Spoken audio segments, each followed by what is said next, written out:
Chapter 1. Lost and Found. I was one of the few lucky passengers on the Lady Vane. When the ship went down in the Pacific in February 1887, I found myself in a small boat with another passenger, Helmer, and a sailor. I never knew the sailor's name. A fourth man jumped from the ship trying to reach us, but his head hit the side of the ship. He went down under the water and never came up again.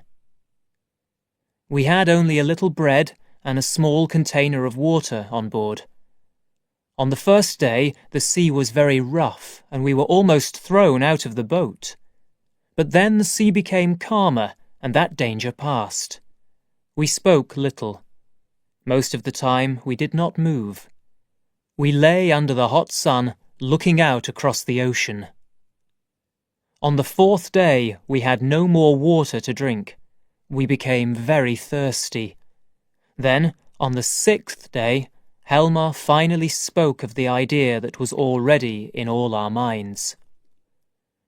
"We need to kill someone. Then the other two can drink his blood." Helmer had 2 longer sticks and 1 shorter one. The person with the short stick had to die. But the sailor chose the short stick, and he did not accept the result. The love of life was too strong in him. He attacked Helmer, and the 2 men fought. I tried to help Helmer, but as I was going towards them, the boat moved suddenly. Helmer and the sailor fell straight over the side together and went down like stones. In my weak state, I lay in the boat, laughing quietly. I did not know why I was laughing, but for many minutes I could not stop. After that, I did nothing. I thought about drinking seawater. That way I could die more quickly, but I was too weak even for this. On the 8th day, I saw a sail far away across the sea. I remember thinking, how strange. A ship is coming, but too late, because I'm already dead. Hour after hour, I lay with my head on the side of the boat, and the sail came closer and closer. I did nothing to call the ship to me, but still it came. I remember seeing the side of the ship next to my boat, and then nothing. I woke in a small, untidy room on board the ship. A young man was sitting by my bed holding my wrist. He had fair hair, a thick moustache, and grey, watery eyes. The man started speaking. Suddenly, from above us, came the sound of metal against metal, and then the low, angry growl of an animal. The man showed no surprise, but repeated his question. "How do you feel now?" I tried to speak, but no sound came from my mouth. Luckily, the man saw the question in my eyes. "You were found in a small boat. You had no food or drink." I looked at my hand, terribly thin, with the skin hanging off it. Suddenly, I remembered my long days lost at sea. "Have some of this," said the man, offering me a red drink. It tasted like blood, but I drank it all. I soon felt a bit stronger. "You are lucky that I know about medicine," said the man. "What ship is this?" I asked slowly and painfully. These were my first words for many days. "The Ipecacuanha. Oh, and I'm Montgomery." The noise above us began again. "You'll be okay now," continued Montgomery. "You've been asleep for almost 30 hours, you know." I heard a number of dogs up above. "Can I eat?" I asked. "Of course. The cook is already preparing a meal for you." "That sounds wonderful," I replied. "But tell me, what happened to you? Why were you alone in that boat?" "Damn that noise!" He stood up suddenly, and left the room. He shouted at someone for a minute, then returned. "Well, you were starting to tell me your story," he said. I told him my name, Edward Prendick.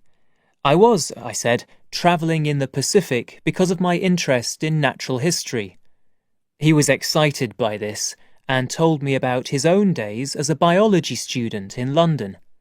He asked me many questions about his favourite places in the city, the university, the shops, and, most of all, the clubs.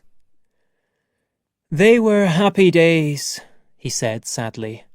"But then I did something silly, and it all ended suddenly. 10 years ago now. I'll just go and ask the cook about your food." The growls above us started again, even louder and angrier.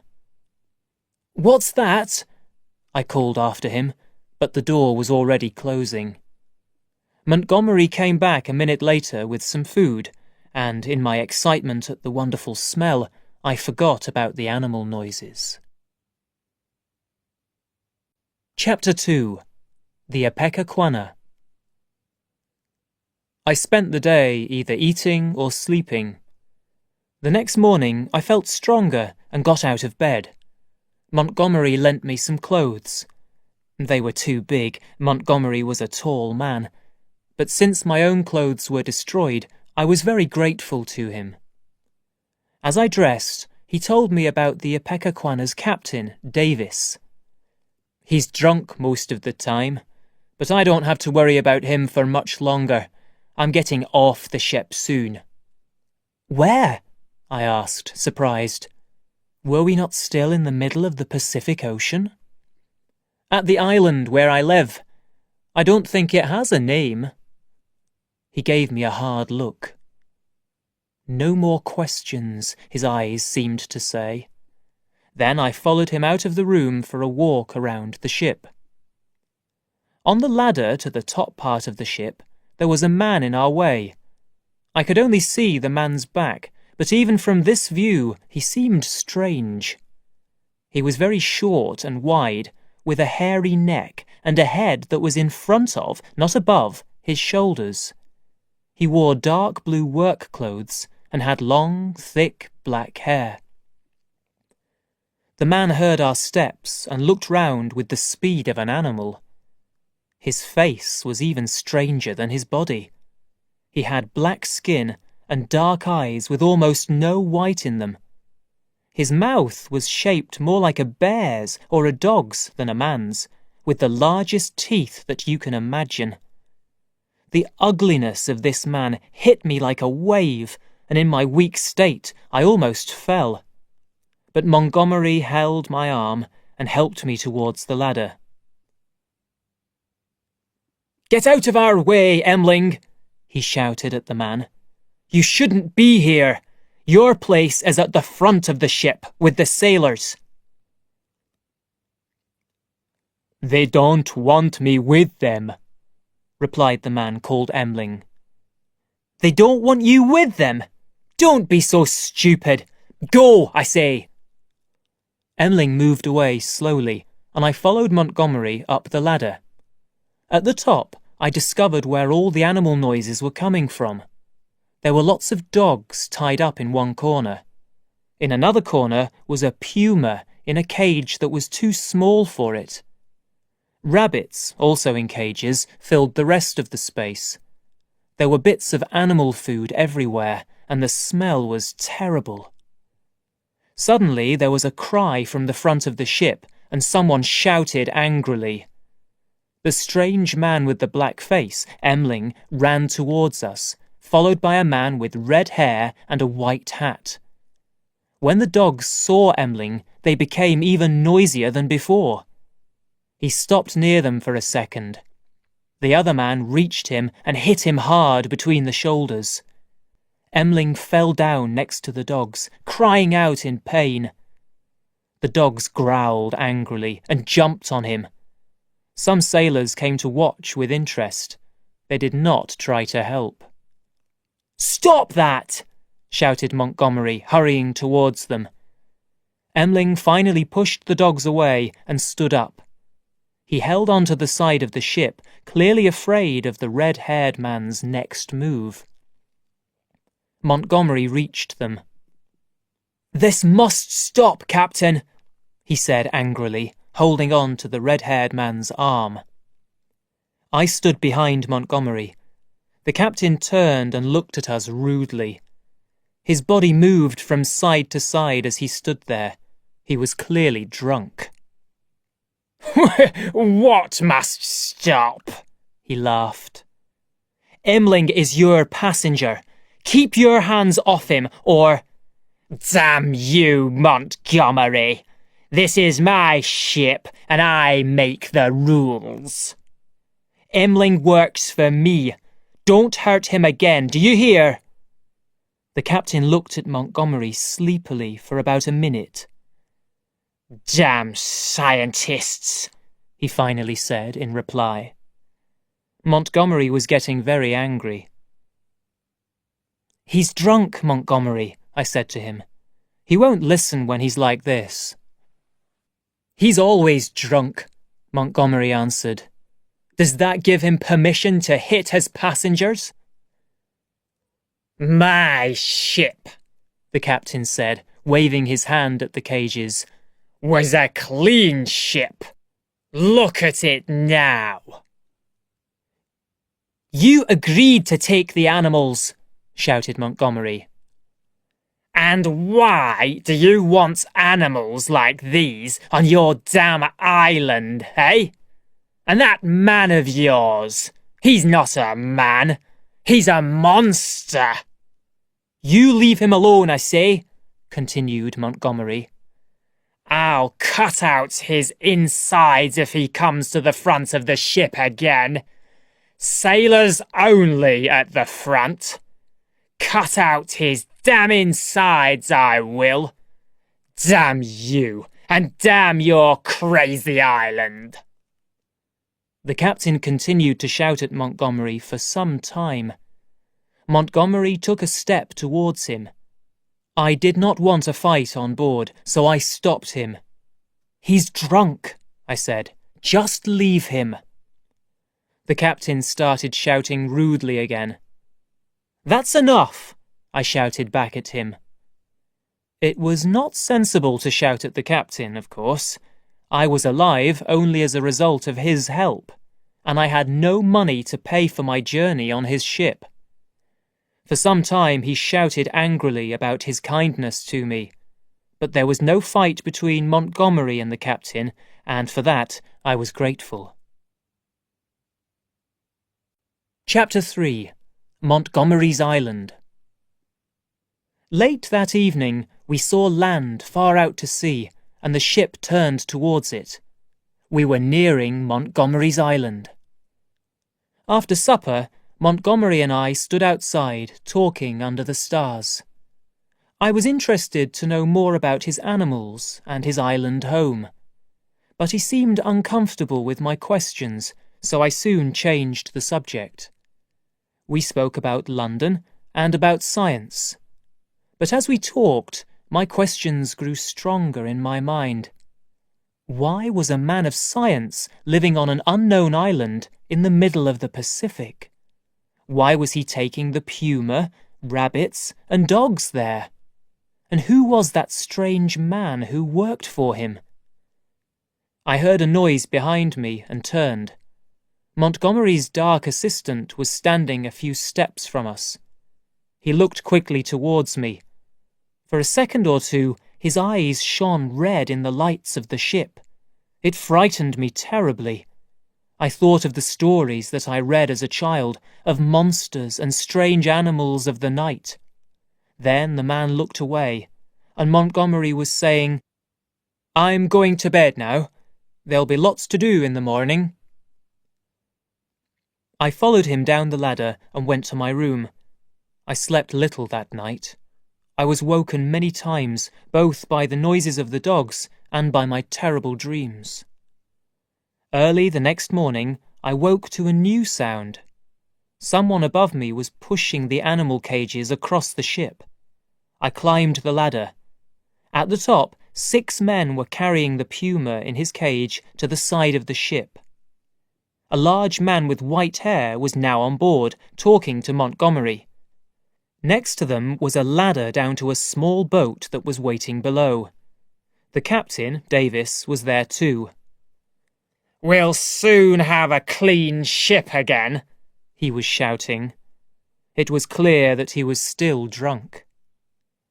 When the captain saw me, his rudeness from the night before began again. This was no surprise to me, but I never for a second imagined his next move. Pointing to the ladder down the side of the ship, Davis shouted, That way, Mr. No Money." "I don't understand," I said. "What do you mean?" "I mean that we're cleaning out the ship. No room for Mr. No Money. It's time for you to go. That way, I say. That way." I looked at the captain in surprise. It was clear from his face that this was not a joke. But I was not too worried. The idea of a journey across the ocean with the drunk captain and his unfriendly sailors was not much fun, and I wanted to find out more about Montgomery and his mysterious island. I turned to Montgomery, but the white-haired man next to him said quickly, "We can't have you." "You can't have me?" I asked, very worried now. "Well, Captain," I began. He stopped me. "That way now, Mr. No Money.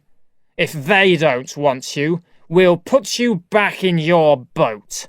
The boat from the Lady Vane. You can't stay with us. Go, I say." "But Montgomery!" I cried. He shook his head and looked quickly at the man with white hair. "He's the boss. I can't help you," he seemed to say. I looked from the captain to Montgomery to the man with white hair. I cried to each man to help me, but none of them listened. When all of Montgomery's things were in his master's boat, it moved away from our ship towards a beach on the island, with Montgomery, his master, and Emling on board. The sailors then threw me roughly into the little boat where my troubles began 12 days before. It was half full of water and had no food or drink on board. They pushed the boat out to sea. I lay in the water at the bottom of it, crying like a baby. Luckily, Montgomery's master saw me in my boat and changed his mind. He turned his boat round to help me. I stopped crying, but my need was urgent. With so much water on board, my boat was going down fast. They had no space for me. There were 3 men from the island in their boat, with Montgomery, his master, Emling, and all the animals and boxes from the Ipecacuanha. But I used a cup from their boat to get out the water in the bottom of mine. Then we tied the 2 boats together, and they pulled me slowly to land. As we travelled in this way, I looked more carefully at the people in the boat. I now saw that Montgomery's master, the white-haired man, was quite old, 60 or more. I remembered from the Ipecacuanha that he was a very tall man, but as he sat next to the other 3 men from the island, his head only reached their shoulders. Were the men of this island the tallest in the world? Their height was not the only unusual thing about them.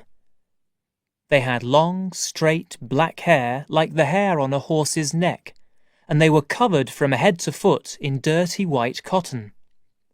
Under the cotton, I could see dark, strangely shaped faces with bright eyes and big teeth. As I looked at them, I started to feel ill.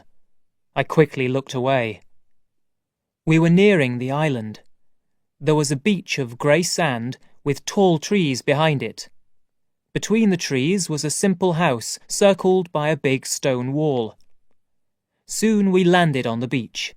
The 3 men in white cotton helped Montgomery to carry the boxes onto the sand. I realized then that they were not very tall, but their bodies were unusually long, and the top part of their legs very short. Their knees moved in a very strange way when they walked. As the white-haired man passed them with the dogs growled angrily at them. I smiled gratefully as Montgomery's master came towards me. "Montgomery says that you're a man of science," he said. "We're scientists here too, you know, biologists. You'll probably be with us for 12 months or more.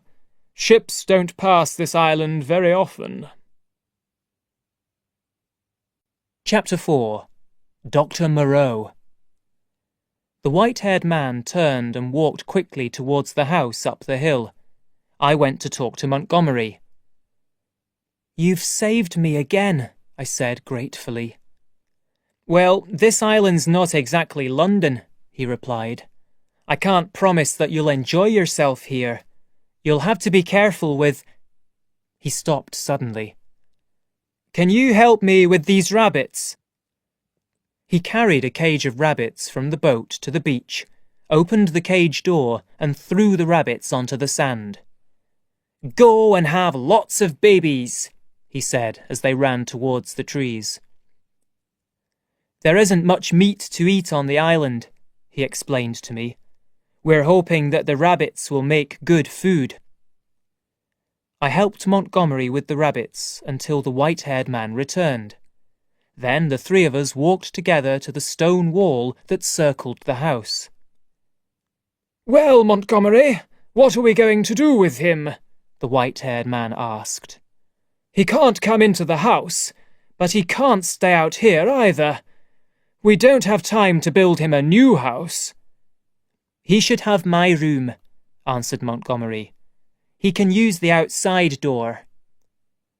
The white-haired man opened an outside door with a heavy key, and we all went inside. There was another door on the far side of the room, into the garden behind the stone wall. The door was half open. Montgomery quickly crossed the room and locked the door. "Keep that door closed at all times," his master said to me. "We don't want any accidents." He gave Montgomery a strange look. "And we must get you some food," he continued. "We didn't invite you here, of course, but you're our guest now. We'll try to make you comfortable." Then he walked out of the room by the outside door. The room was small but pleasant. There was a little bed, a table and chair, and some books about medicine. "We usually have our meals in here," said Montgomery. Then he followed his master outside. "Moreau!" he shouted. "Moreau!" Moreau, I thought. Where have I heard that name before? Montgomery's assistant, Emling, came into the room bringing some coffee, a plate of vegetables, and a bottle of whiskey. As he put the food on the table, his long hair fell in front of his face. I saw one of his ears. It had a sharp point at the top and was covered in thick hair. "Your breakfast, Mr. Prendick," he said as he left the room. I started to eat the food gratefully, but I left the whiskey. I have never been a drinker. Suddenly I remembered. Moreau! He was in all the papers 8, maybe 10 years before. An important biologist, a very successful man. But then a newspaper sent someone to work as his assistant. There were terrible stories about the animals that he used in his experiments. A dog escaped from his laboratory without any skin on its body. Other animals were found there in terrible pain. The newspapers attacked Moreau and his work, and no one in the scientific world defended him. He had to close his laboratory. I was sure that this was the same man. Perhaps it was too hard for Moreau to stop his work. Perhaps he chose to continue it on an island far from home. This idea explained the puma and the other animals from the Ipecacuanha. But why were Moreau and Montgomery trying to keep everything secret from me? Laboratory work on animals was not very pleasant, but to a man of science like me, it was not so terrible. Was there something more? Something about Emling and those other strange men on the island? My mind filled with possible explanations, each one more terrible than the last. At about 1 o'clock, Montgomery came into the room. Emling was following him, carrying our lunch, some bread, a bowl of salad, a bottle of whiskey, and some water. "Moreau isn't stopping for lunch today," said Montgomery. "He's too busy with his work."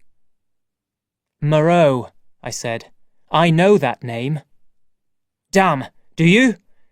Well, you'll understand something about the mysteries in the laboratory then. Whiskey?" "No, thanks," I replied. "I don't drink." Very sensible. It was drink that brought me here. I drank too much and did something silly. Moreau offered his help, and how stupid I was."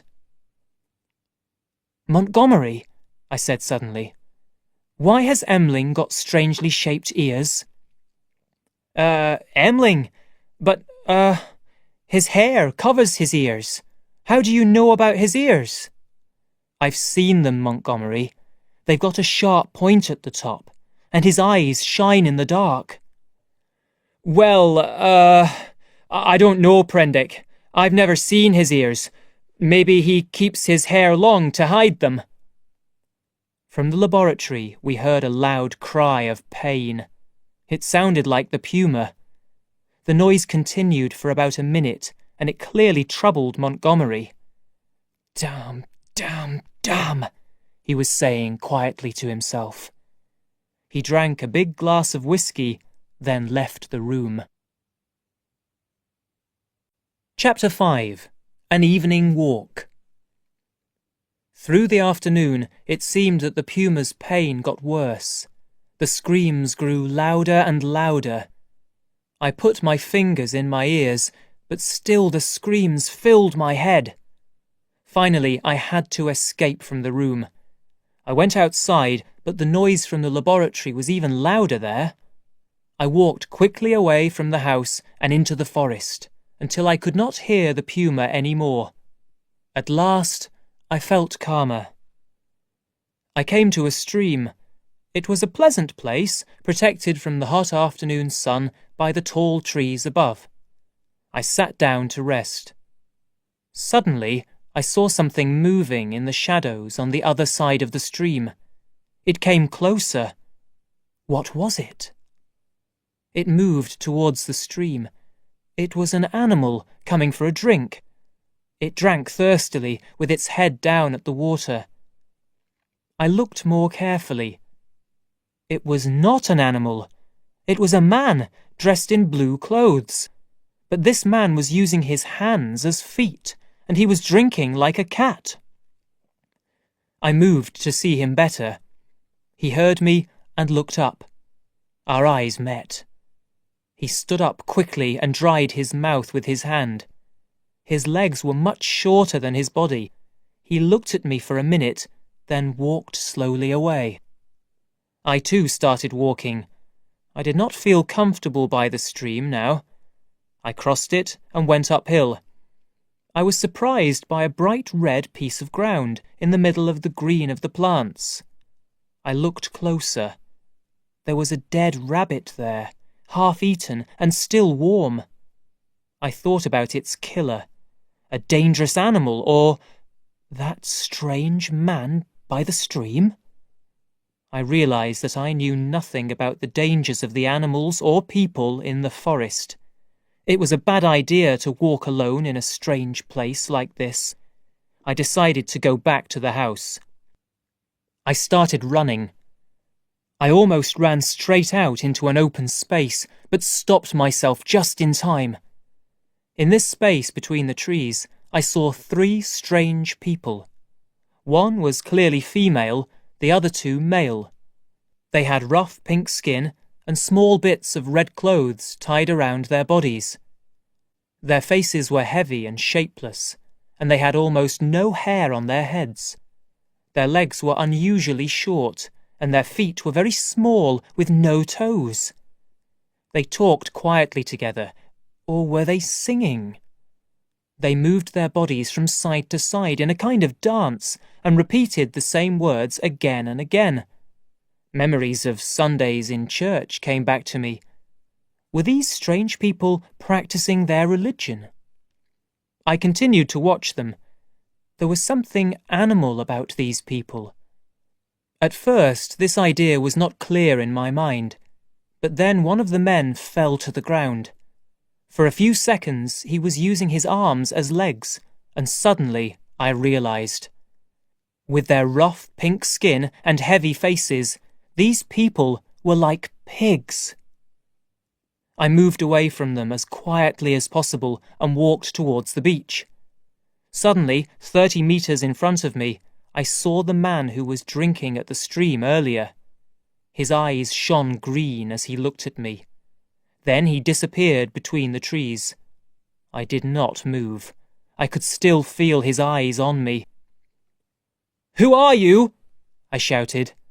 But there was no answer, and I could see nothing in the shadows of the forest. I realized now that it was getting dark. I needed to reach the house quickly. The idea of a night alone in the middle of the forest was too terrible to think about. I started walking again. I felt that someone was following me. But each time I looked back, I saw nothing. For a long time, I could not find the beach. I went one way, then another, losing hope. But finally, I heard the sea. I followed the sound, and after a few minutes, the forest opened onto the beach. Gratefully, I started walking along the sand. When I stopped for a rest, a shadow behind me stopped too. "Who's there?" I asked shakily. The thing did not reply. As I stepped back, my foot hit a stone. With my eyes still on the shadow, I slowly picked it up. Seeing my movement, the thing moved away. Crazy with fear, I now ran. I heard feet behind me, and I ran faster. The yellow light from the house was in front of me, but still far away, too far. The thing behind me was getting closer and closer. It jumped at me, and I turned towards it with the stone in my hand. The stone hit its head, and it fell down onto the sand. Chapter 6. Moreau's Laboratory. Shaking, I ran towards the house. I heard Montgomery's voice. "Prendick!" he was shouting. "Prendick!" When I reached him, I fell weakly into his arms. "Where have you been?" he asked. "We were working all afternoon, and we forgot about you. We only started looking half an hour ago." He helped me into the house, and I sat down. I was still shaking terribly. "A walk in the dark alone? What were you thinking, Prendick? I was afraid that—" "Please," I said quickly, "please lock that door." He looked at me carefully. "So you've met some of our people." He locked the door and gave me some whiskey. For the first time in my life, I drank it. I described the attack on the beach and the strange people in the forest. "What does it all mean, Montgomery?" I asked. "It's nothing too terrible, I promise you," he replied. "But you've had enough for one day. You should get some sleep." "But what was that thing on the beach? Was it an animal, or was it a man?" "Listen, Prendick, you've had a terrible few days, and you haven't had enough sleep. Drink this medicine so you can sleep through the noise of that damn puma. We'll talk in the morning." He was right. I was too tired to talk now. I drank his medicine.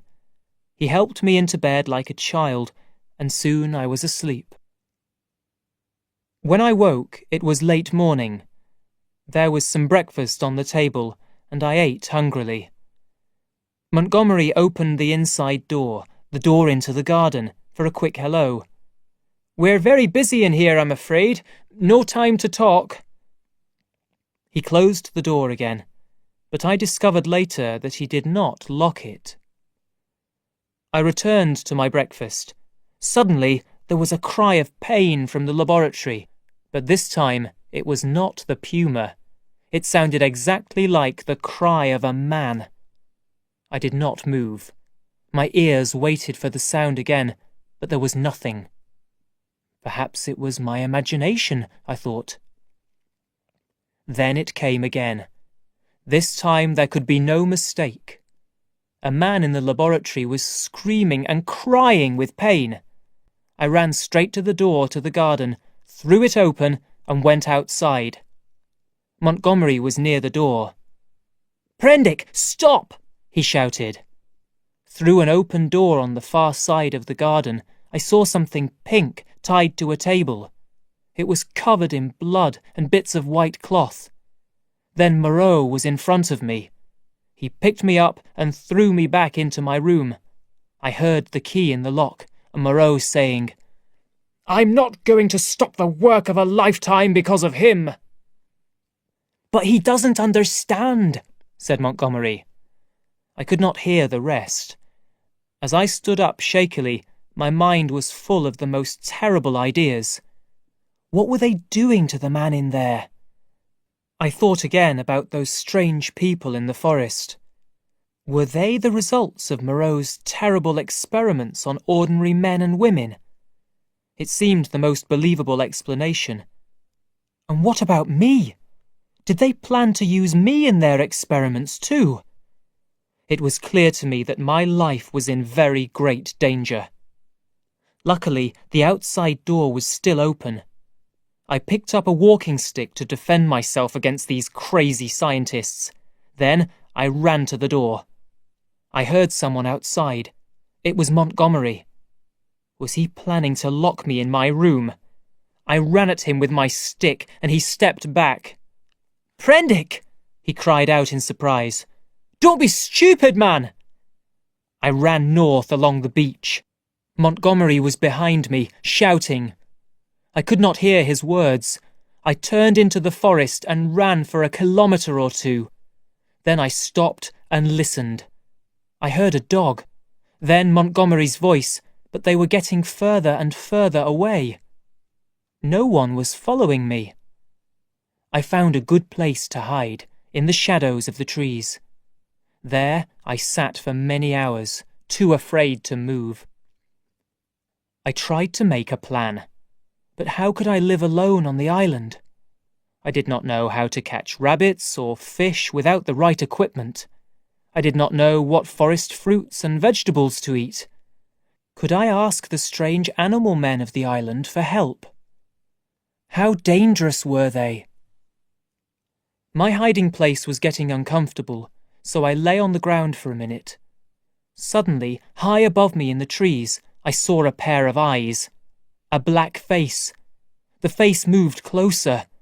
I held my stick tightly as an ape-like person dropped from the trees. You, he said. Chapter 7. Meeting the Animal Men. You, he said again. In the boat. Yes, I answered. I came in the boat, from the ship. Oh, he said. His eyes travelled over me, my legs, my body, my face, my hands, the stick that I was carrying. His eyes returned to my hands. He held out his own hand and counted his fingers. 1, 2, 3, 4, 5, eh? I guessed that he was counting his fingers as a way to greet me. I did the same.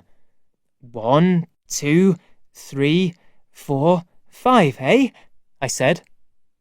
He gave me a wide smile, then disappeared into the trees. I tried to follow. I found him hanging onto a tree by one arm. Excuse me, I said.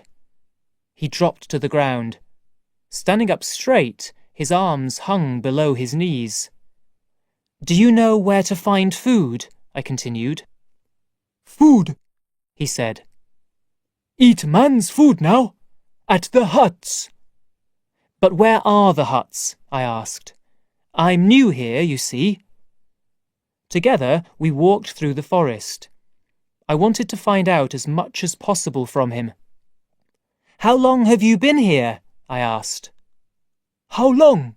he repeated. When I asked my question again, he held up 3 fingers. Did he mean 3 months? 3 years? I was not sure. I tried some other questions. His answers were difficult to understand. Some were on a completely different subject. After Moreau's experiments on him, this man was unable to have a sensible conversation. After a long walk, we came to a rocky place near the sea. I followed the ape man along a narrow path between 2 rocks. It went downhill steeply, getting darker and darker. At the bottom, in complete darkness, the ape man stopped and said, "Home!" The place had a terrible smell, and there were strange noises all around me. Slowly, my eyes started to see. I was standing next to a line of huts that used the steep rock face for their back walls, and bits of tree for their front walls and roofs. There was old fruit everywhere, and some simple cups made of wood. Strange people, large and small and of different shapes, were hiding in the shadows. My ape man went into one of the huts. I held on tightly to my stick and followed him inside. In the far corner of the hut sat a big, shapeless thing. The hut was too dark to see the thing's face. The ape man started talking to it. "Look, it's a man! A man! A man like me!" "It's a man," agreed the thing in the corner. "Is he going to live with us?" "Yes," I said. "Then he must learn the law." Other people were coming into the hut now. There was quite a crowd. "Say the words," said the thing in the corner. "Don't go on 4 legs. That is the law. Are we not men?" I did not know what to do. "Say the words," said the ape man. "Say the words," said the rest of the crowd angrily. At last I understood them and repeated the words. The others repeated them after me, and soon we were all moving from side to side in the strangest way. This was clearly their religion. I was not in a position to question it. "Don't go on 4 legs. That is the law. Are we not men?" we repeated. "Don't drink without cups. That is the law. Are we not men?" "Don't eat meat or fish. That is the law. Are we not men?" "Don't fight with heads or teeth. That is the law. Are we not men?" "Don't run after other people. That is the law. Are we not men?" Then the words changed.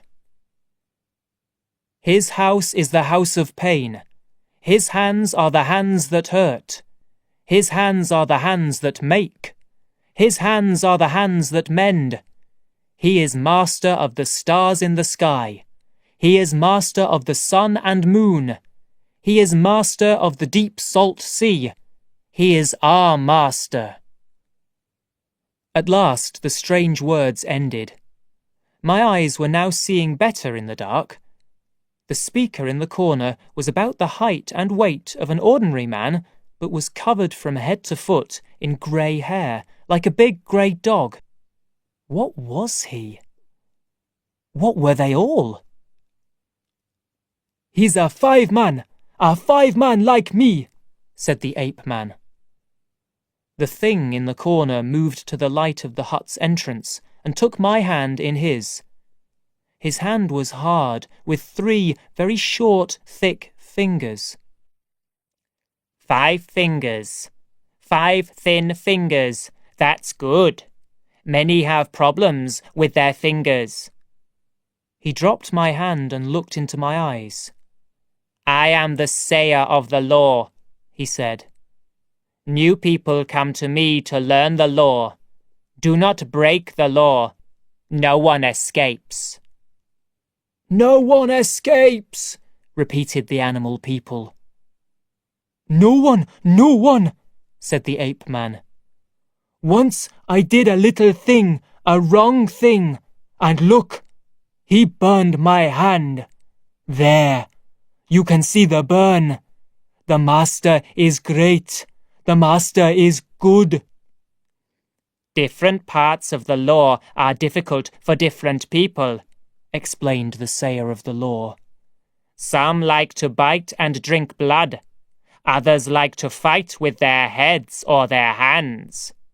Others like to move the earth with their noses in the ground. These things are bad. No one escapes, said the men at the door. Punishment is quick and terrible, continued the sayer of the law. So learn the law, say the words. He began again from the start. Don't go on 4 legs. That is the law. Are we not men? We were all making a lot of noise as we repeated the strange words. Because of this, I did not notice the growls of the dogs outside. But suddenly one of the pigmen put his head round the door and spoke urgently to the others. Everyone hurried out of the hut, and I was left alone. Too late. I heard the dogs. As I reached the hut's entrance, Moreau, Montgomery, and the dogs were coming down the steep path between the rocks. Montgomery was pointing his gun at me. End of CD 1. Chapter 8. On the Beach. I held my stick tightly and looked around. There was a narrow space between the rocks. I ran towards it. Hold him! shouted Moreau.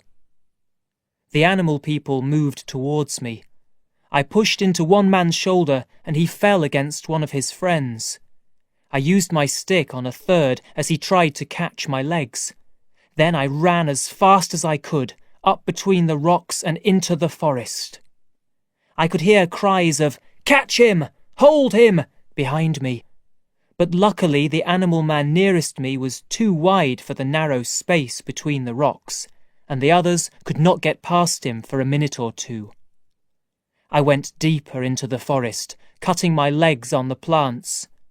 Soon they were following me, crying like hungry and excited animals. I ran and ran. They were getting closer. Finally, shaking with fear, I turned sharply to the right.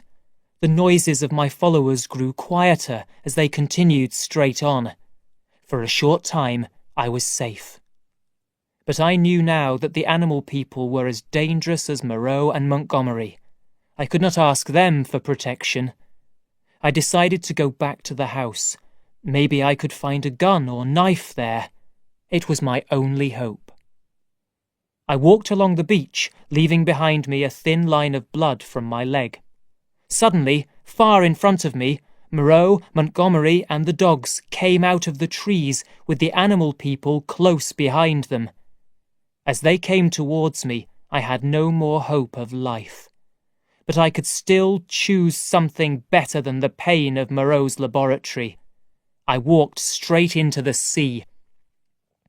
When I was 30 meters out, the water was still only at my waist. From the beach, Montgomery shouted, "What are you doing, man?" "I'm going to kill myself," I said. Montgomery looked at Moreau.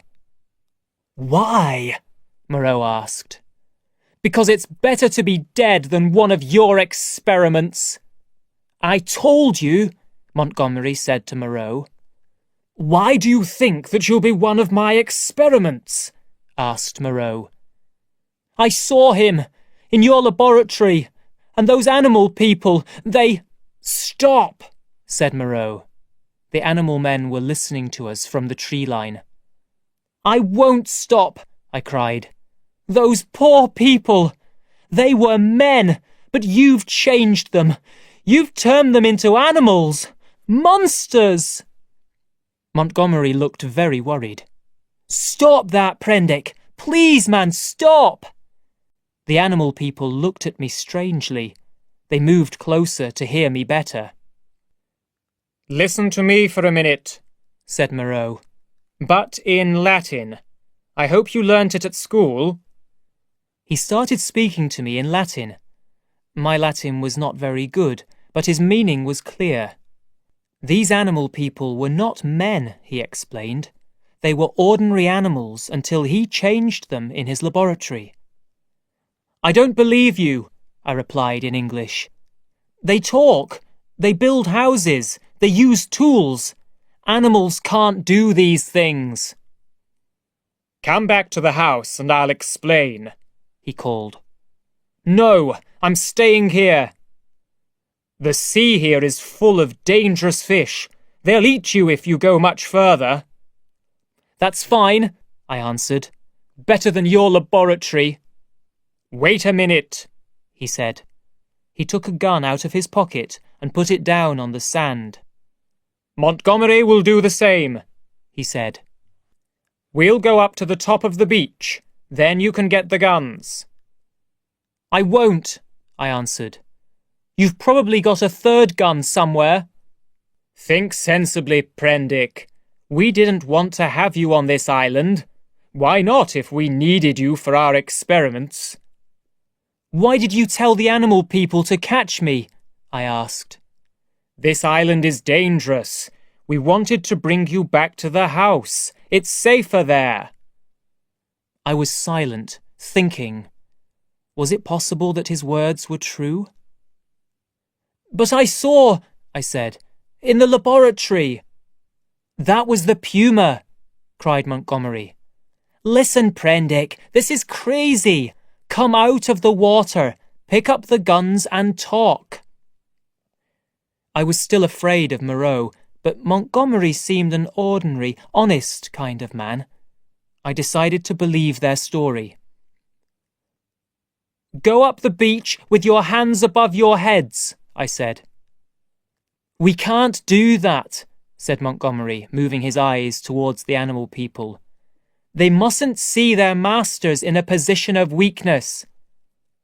"Well, okay, but go back as far as the trees." When Moreau and Montgomery were at the tree line, I picked up the guns and joined them under the trees. "That's better," said Moreau in an unfriendly voice. "I've lost a day's work because of you." Without another word, he and Montgomery turned and walked back towards the house. The animal people watched me silently. Were they ordinary animals in the past? Perhaps. But in that minute they had the look of small children who were trying to think. Chapter 9. Moreau's Work. "You really are an impossible guest," said Moreau after supper. "If you try to kill yourself again, I won't stop you." He sat at the table smoking. I sat as far away from him as possible, with the two guns still in my hands. Montgomery was not there. I did not feel comfortable yet with both of them in this small room with me. "So, Prendick," said Moreau, "I've shown you the puma in the laboratory. Do you agree that it's a puma, not a man?" "Yes, it's a puma, but you've done terrible things to it. I hope I never see an animal hurt like that again. You—" "Stop, Prendick. Stop. Montgomery spoke like that when he was first here. It's really very boring. Right, you agree that it's the puma. Now be quiet so I can give you a lesson in biology. It's surprising that no one has done my kind of work before. Doctors have been able to change people's bodies and faces for many years, of course. They can rebuild a destroyed nose with skin from above the eyes. They can take teeth from one person and use them in the mouth of another. And they can even use bits of an animal's body to mend the body of a man. But until now, no one has tried to change one type of animal into another type of animal. The people on this island were built in my laboratory. Their animal bodies were cut and pushed into new shapes. But the changes to the body were only the start. I shaped their minds, too. I changed their blood. They feel differently, think differently. They have even learned to talk. But why? I said. Why do you turn them into people, not into sheep or horses or... It seemed a dangerous idea to choose the shape of man. Some things should be the business of religion, not science. Oh, I haven't only made people. Once or twice I've... He was silent, for a minute perhaps. How quickly the years pass. But what is the purpose of your experiments? You hurt these animals terribly, but your science has no useful result. Pain is just a little thing, Prendick.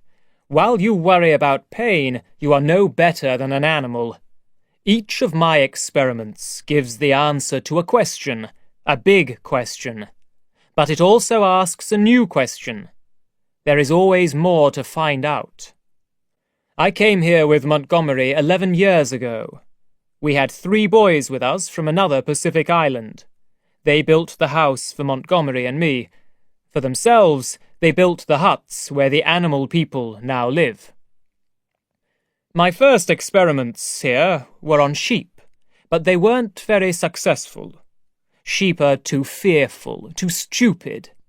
Then I tried an ape. When my work was finished, this ape looked like a real man. He had no memory of his earlier life. I became his teacher, and after 3 or 4 months he could speak quite good English. He wasn't very clever, but I've known stupider men. I introduced him to the 3 boys. At first they were very afraid of him, but they soon started to like him more. He lived with them and copied their way of life. He built a hut like theirs. They even taught him to read. I was very pleased with my first ape man. I planned to write a description of the experiment for a science magazine. But one day I visited him, and he was making ape noises from the top of a tree. And he was never quite the same after that. The animal in him grew stronger and stronger. I decided to make a more successful animal person before I told the scientific world about my work. For the last 10 years, I have made more and more successful animal people. The hands and feet are difficult, and none of them can smile. But the main problem is that the animal in them has always grown back. I haven't told the world about these small successes yet, because I can do better. I will do better. This puma... He stopped himself suddenly. And that's the end of the story. The 3 boys are all dead now. There are a lot of accidents on this island. But Montgomery is still with me, and... He stopped. I sat in silence, watching his face. How many are there? I asked him finally. More than 60, I think. I've made about 120 in total, but many have died. There are a few women, and they sometimes have children, but the children always die. And when you've made these monsters, you send them to the huts, I said. They choose to go there, he explained. Most of them stay away from this place, a weak memory of their pain here, I think. And they follow the rules that the boys taught them. They call it the law. So, what do you think of me now? He continued. Are you still afraid of me? To answer his question, I gave him back the guns. Keep them, he said. He stood up and smiled. I'm glad everything's clear now, but you've had 2 busy days. You should get some rest. Good night. Chapter 10. The Taste of Blood. When I woke the next morning, Moreau was already busy in the laboratory. Montgomery and I escaped the puma's cries and went for a walk around the island. we soon met the ape man and one of the pig men. "We greet you, other with a gun," they said to Montgomery. "There's a third with a gun now," Montgomery said, "so don't do anything stupid." The pig man looked at me. "The third with a gun, the walker with tears in the sea, has a thin white face," he said. "He has a thin black gun too," said Montgomery. "Yesterday he was crying and losing blood. You and the master never cry. You never lose blood," said the ape man. "You'll cry and lose blood soon if you're not careful," Montgomery replied. "Come on, Prendick." He took my arm and we walked away. The pig man and ape man stood watching us. "Men speak, but this one says nothing," said the pig man. "Yesterday he asked me about things to eat," said his friend. "He didn't know." I did not hear the rest of their conversation, but they were laughing. Later, we saw a dead rabbit, half-eaten and without its head. "Damn," said Montgomery. "What can this mean?" He looked carefully at the rabbit's body. "I saw something like it on my first day here," I said. "Really? On your first day?" he asked. "Yes, and I think I know the killer too. I can't be sure, but just before I found the rabbit, I saw one of your monsters by a stream. It was drinking like an animal without its hands." "Don't drink without cups. That is the law. Are we not men?" said Montgomery with a worried laugh. "As soon as they're alone, they forget about the law. And it's worst in the evening. They're most like animals when it's getting dark." He stopped to think. "But that's interesting," he continued. "Meat-eaters always like a drink after a kill. It's the taste of blood, you see, salty. Well, the thing at the stream was the same monster that ran after me later on the beach." "Will you know him if you see him again?" asked Montgomery. He looked around us and checked his gun. "I didn't see him very well, but I hit him hard with a stone. He'll probably still have some blood on his head." "I'm sure it was the leopard man," said Montgomery.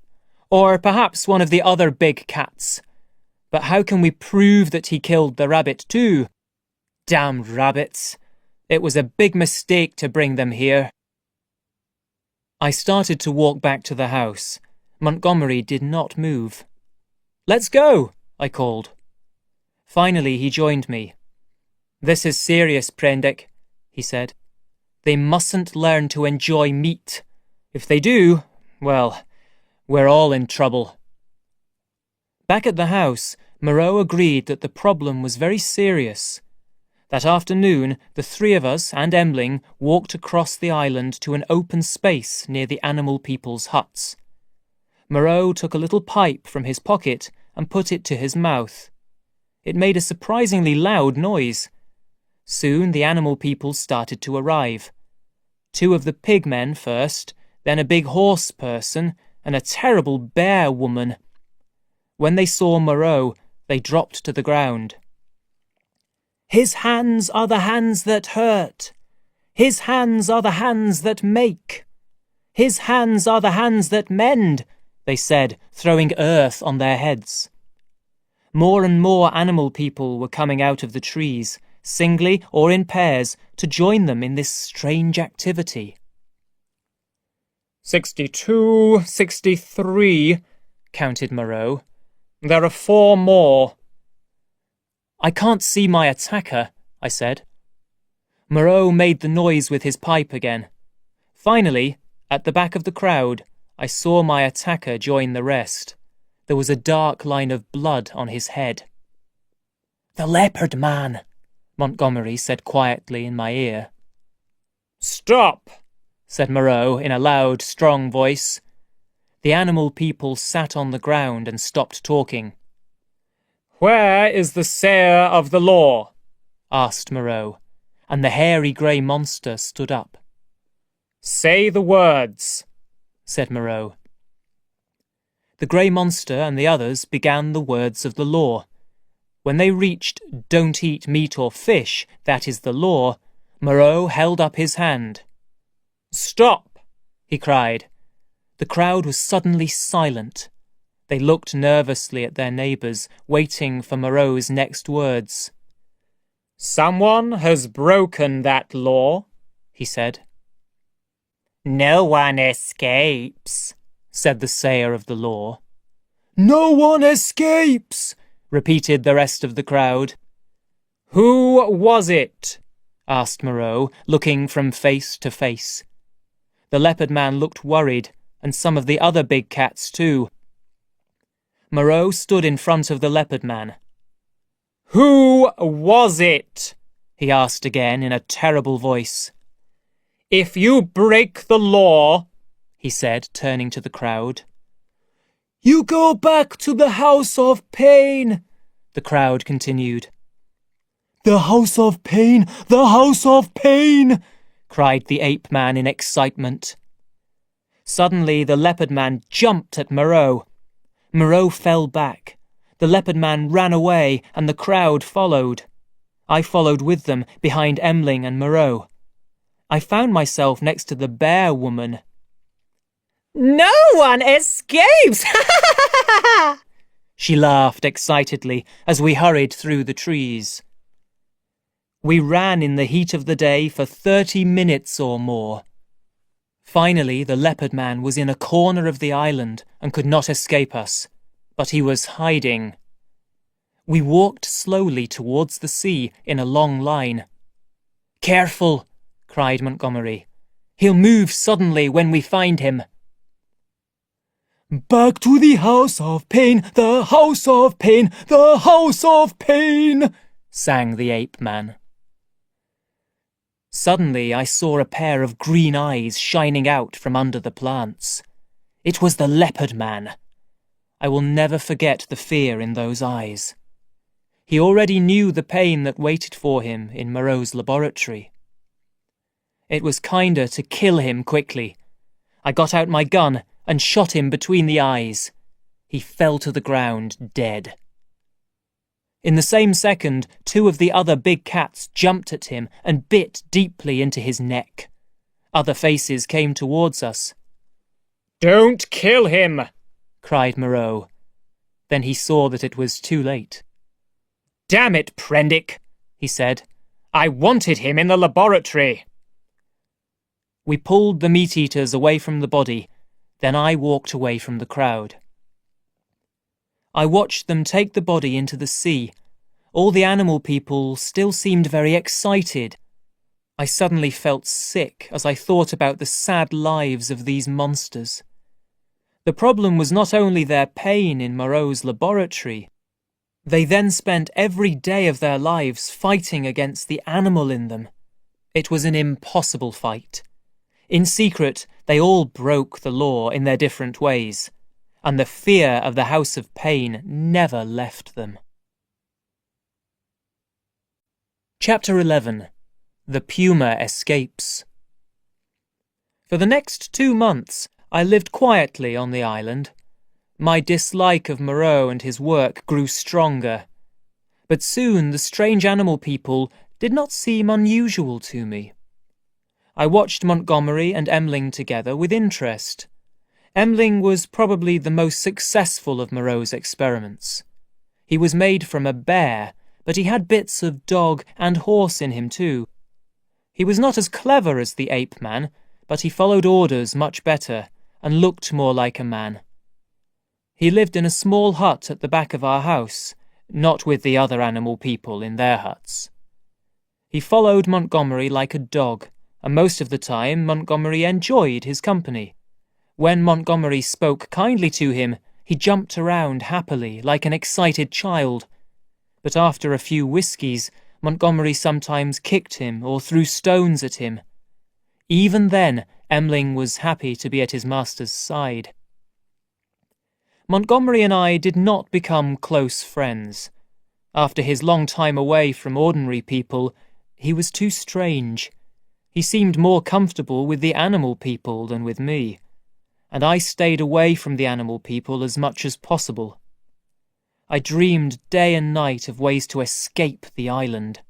I spent many hours on the beach looking for ships, but they never came. And then something terrible happened that changed everything. I woke at 6 one morning, had breakfast, and went outside.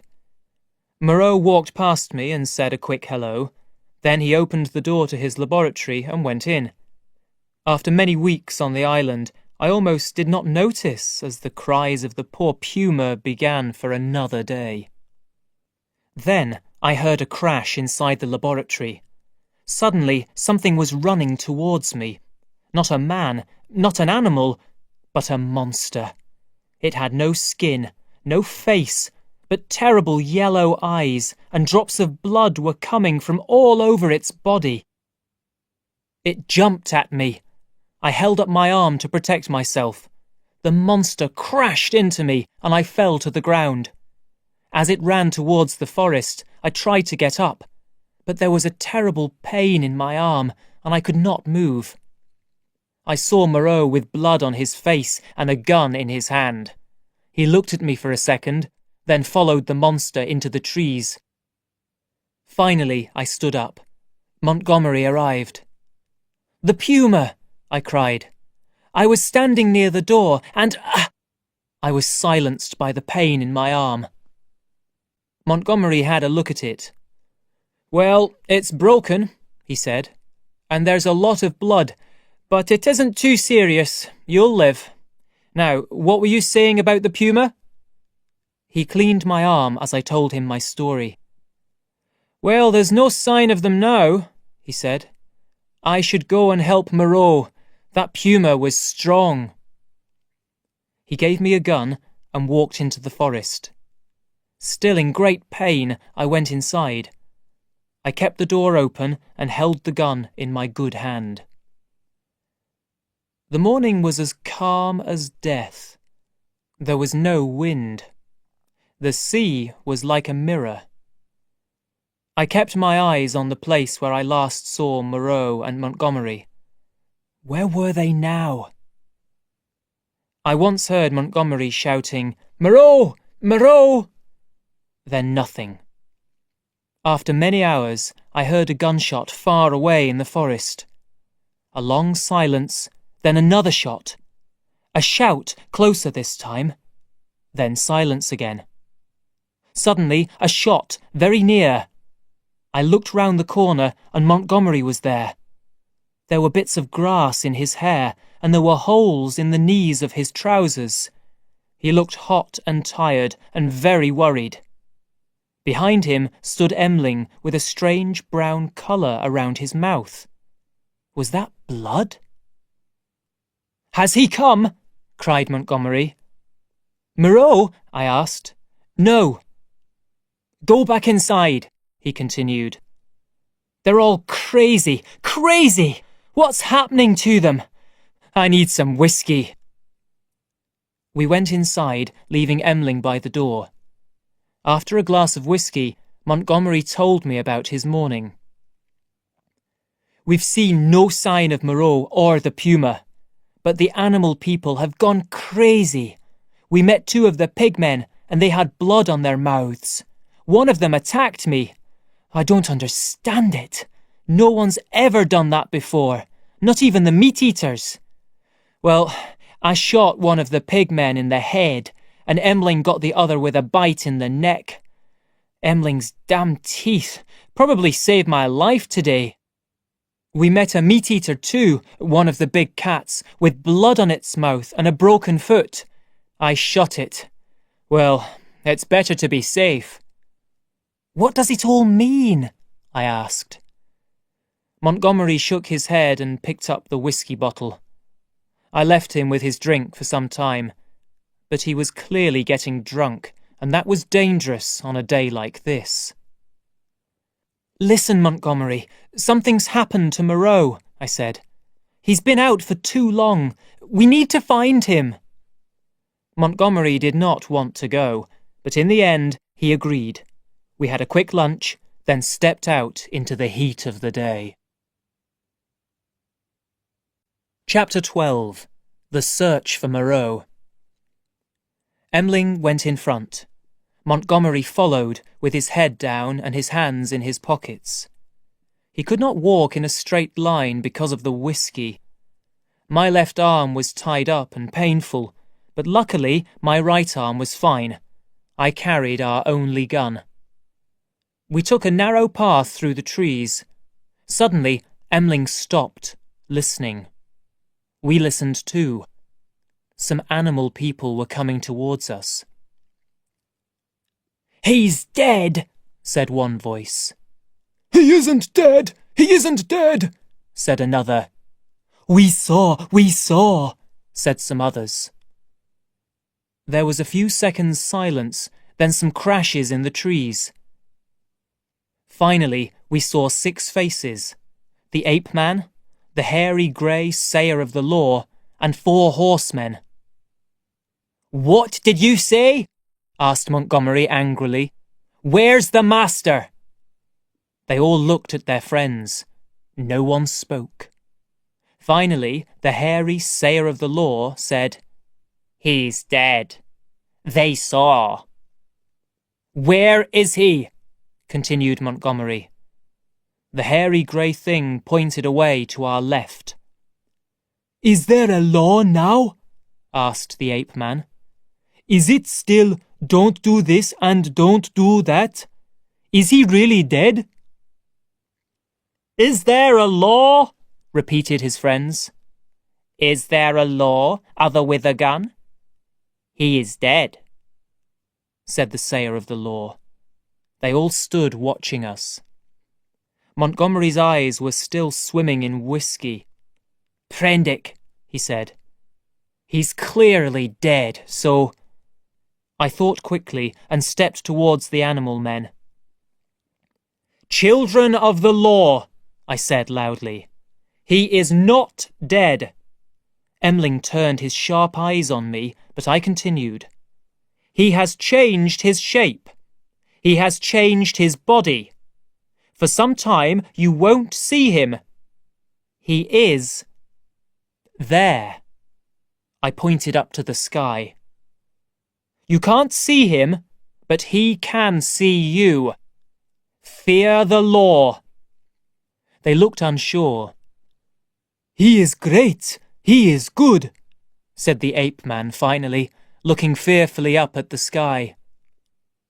"And the other thing?" I asked them. "The thing with blood and screams is dead too," said the sayer of the law. "Good," said Montgomery to himself. "The other with the gun," began the sayer of the law. "Yes," I said. "He says the master is dead." Montgomery was not too drunk to understand my purpose in all this. "He's not dead," he said now. "He's no more dead than I am." "Some have broken the law," I continued. "They will die. Some have died already. Show us the master's old body." "It is this way, walker with tears in the sea," said the sayer of the law. We were following him through the trees when suddenly a rabbit crossed our path.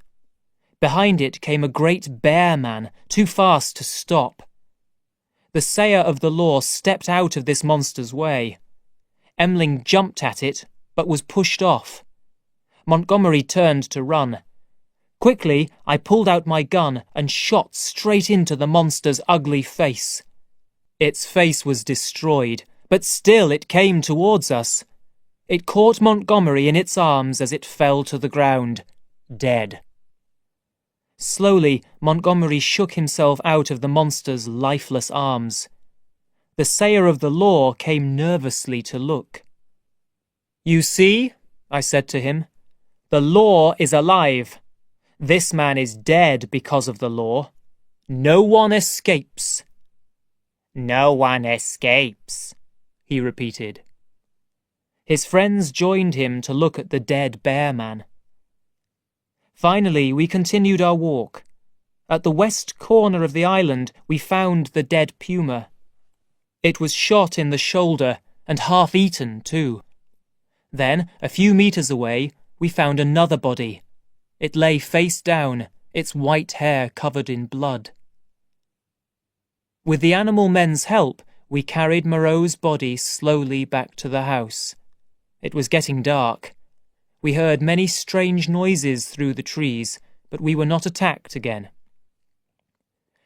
Emling went off with the other animal men. Montgomery and I could finally talk. "We have to plan our escape from the island," I said. Montgomery was not drunk now, but his mind was very troubled. Life on the island without Moreau was impossible for him to imagine.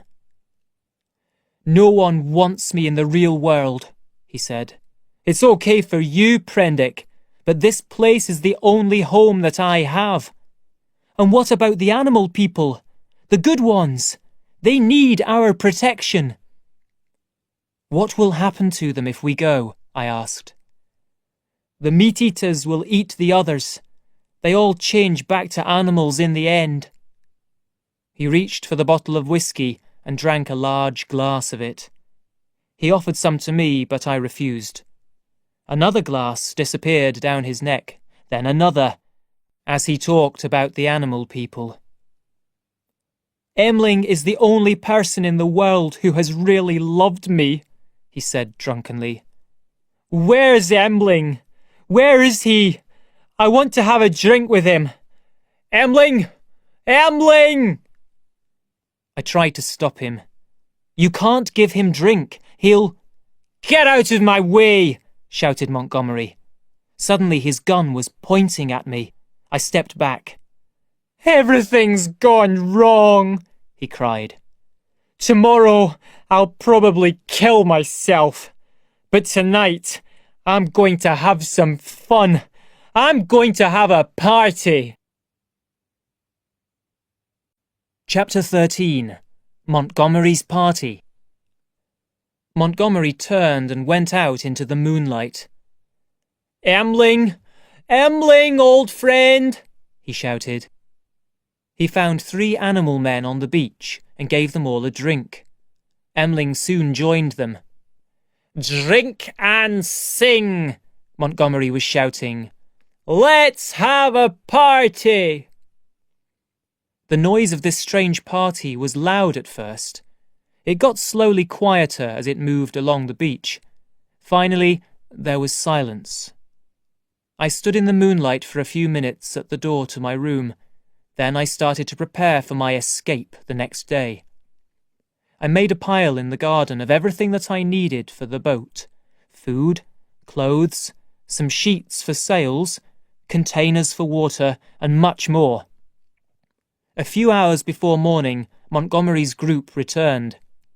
They were singing noisily on the beach and breaking wood for some reason.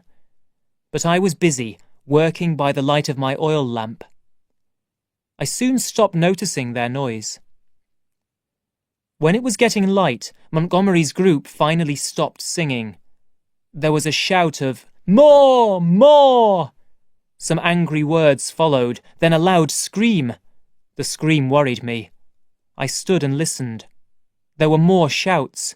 Then, suddenly, a gunshot sounded. I picked up my own gun and hurried towards the noise. As I ran, I kicked some of the things in my pile. There was a crash of broken glass, but I did not stop. Who had the gun, and why were they shooting? I opened the door and saw a small fire on the beach. Around it was a pile of bodies, fighting. Montgomery was calling my name. I ran towards the fire. I shouted as loudly as possible and shot into the air with my gun. Someone cried, "The master! The master!" The group stopped fighting. A number of animal people ran away in fear and disappeared into the trees. I then turned to the bodies still by the fire. Montgomery lay on his back with the hairy grey sayer of the law on top of him. The hairy monster was dead, but still held Montgomery's neck in its sharp teeth. Emling lay next to them with a big bite in his neck and a broken whiskey bottle in his hand. 2 other bodies lay near the fire. One did not move. The other was crying in pain. It sometimes lifted its head slowly, then dropped it again. I pulled the sayer of the law off Montgomery, not an easy job with my broken arm. Montgomery looked terrible, but still alive. I put a few drops of seawater on his face, took off his jacket, and rested his head on it. Emling and the person next to him were dead. The last one's body was badly burnt in the fire, and after a few minutes, he was dead too. I knew very little about medicine. What could I do to help Montgomery? Before I could do anything, I heard a strange noise behind me. I looked around. Fire and clouds of black smoke were coming from the house.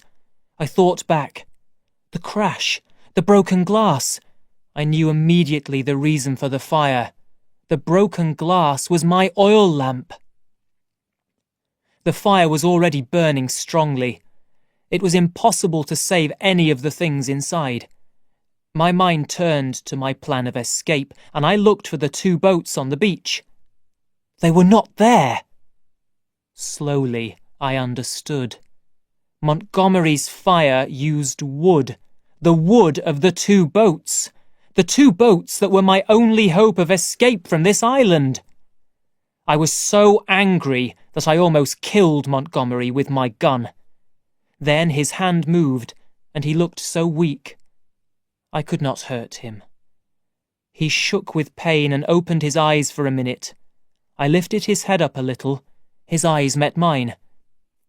"I'm sorry," he said. "The boats. I've been so stupid." His eyes closed and his head fell to one side. "Montgomery?" I said. "Montgomery!" I felt his heart. He was dead. I sat alone on the beach for about an hour, doing nothing. Ideas raced through my head, but no sensible plan came to me. Then 3 animal men came out of the trees. Slowly they walked towards me. The smell of the dead bodies pulled them closer and closer. Alone, I faced them, with the gun in my one good hand. "Get down on your knees," I said loudly. They stopped and looked at me. I repeated my words and moved towards them. One went down on his knees, then the other 2. I walked past the dead bodies, keeping my eyes on the 3 on their knees. "They broke the law," I said, putting my foot on the sayer of the law. "And now they are dead. Even the sayer of the law. Even the other with the gun. The law is great." "No one escapes," said one of the men on the ground. "No one escapes," I repeated. "You must follow my orders. Now, stand up." They stood. I took Montgomery's gun from him, then said, "Take him. Carry him out to the sea." They were afraid to touch Montgomery, but they were more afraid of my gun. Finally, they lifted up his body and walked into the sea with it. They did the same with the other bodies, then I sent them away. I needed some time to think. How could I live on the island now? How could I escape? The house was destroyed, so I could not even sleep without fear of attack. The animal people's fear of my gun was my only hope. I needed to become their master, a new Dr. Moreau. After a short rest, I started walking towards their huts. When I got there, I was hungry, thirsty, and very tired. As bravely as I could, I walked towards a small group of the animal people. They did not get down on their knees. I was too weak to order it. I just asked politely for food and drink, and they pointed towards one of the huts. I was stupid. In that minute, I lost my position as their master.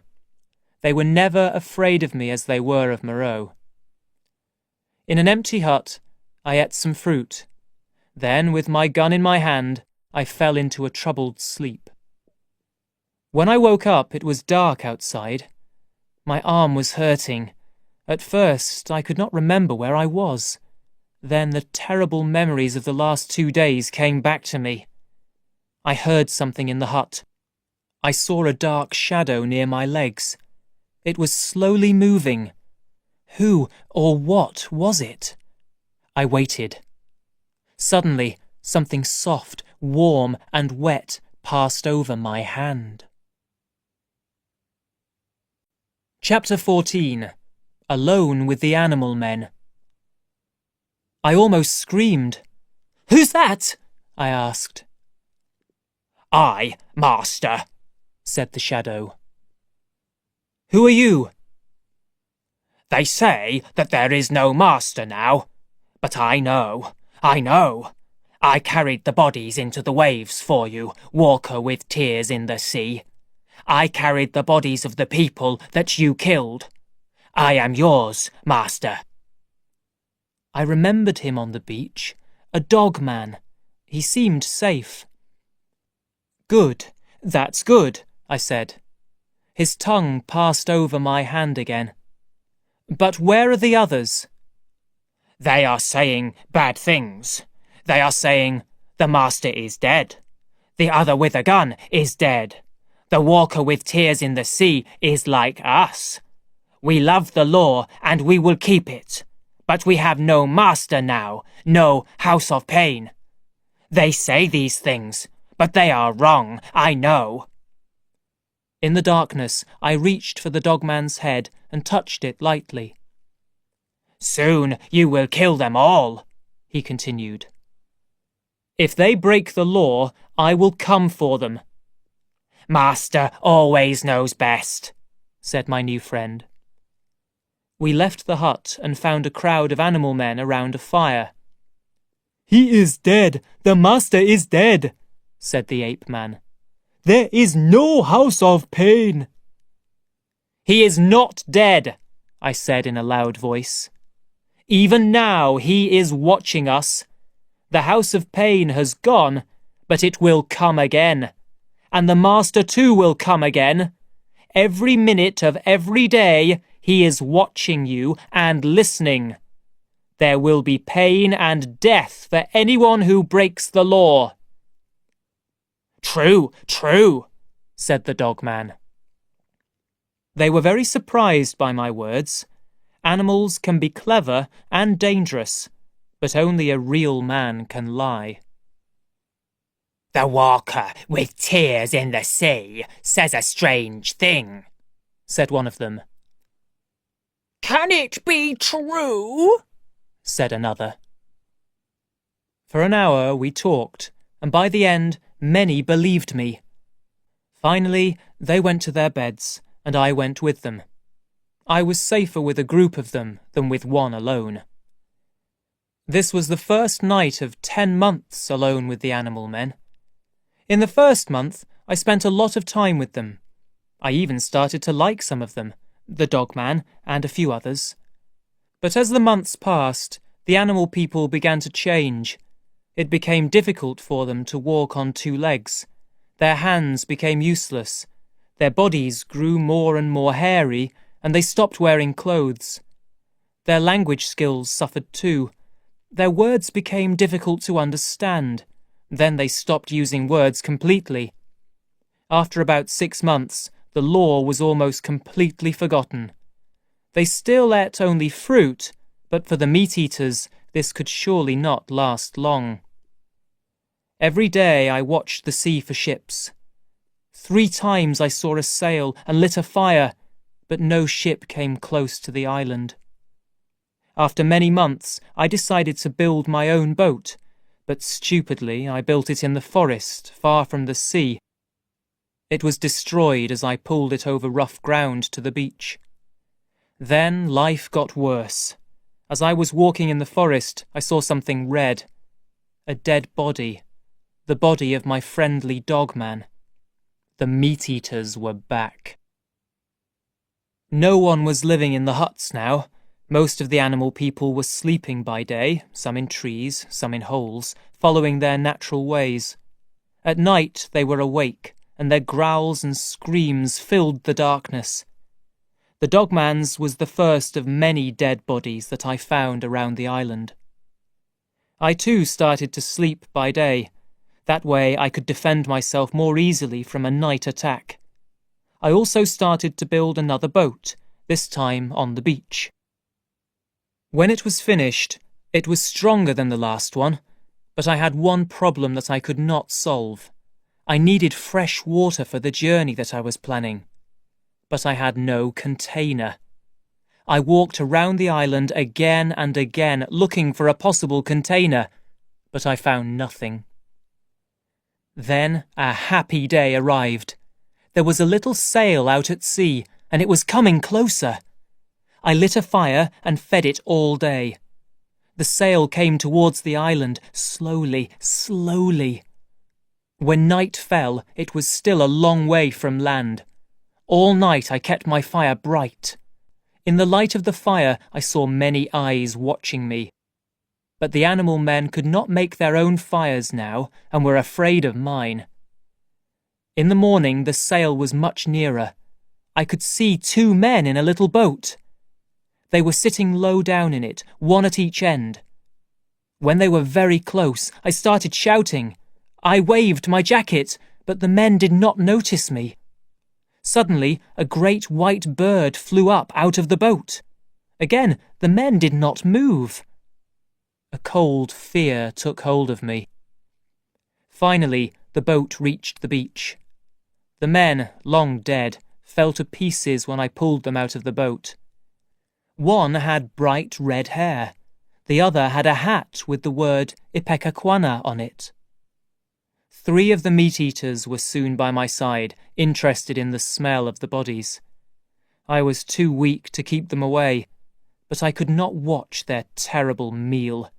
I pulled the boat into the water and sailed it along the beach.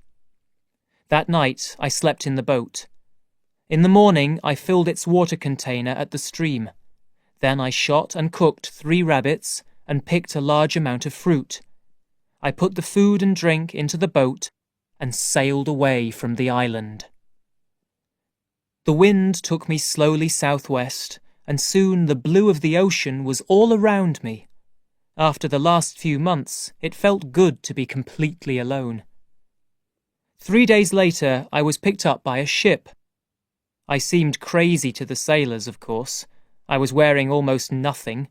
It was many months since my last conversation with a real person, and my description of the island and its strange population was difficult to believe.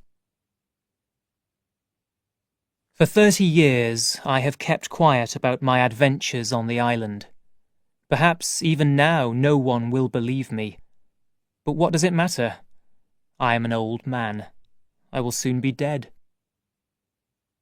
I have lived a quiet life since my return from the Pacific. People do not feel comfortable in my company. They see something strange in me. Perhaps I became a little like the animal people who I lived with for all those months, and I do not feel comfortable in the company of others either. I fear that, secretly, they are animal people. I fear that the animal in them will soon grow stronger. I fear that one day they will attack. It is a fear that never completely leaves me.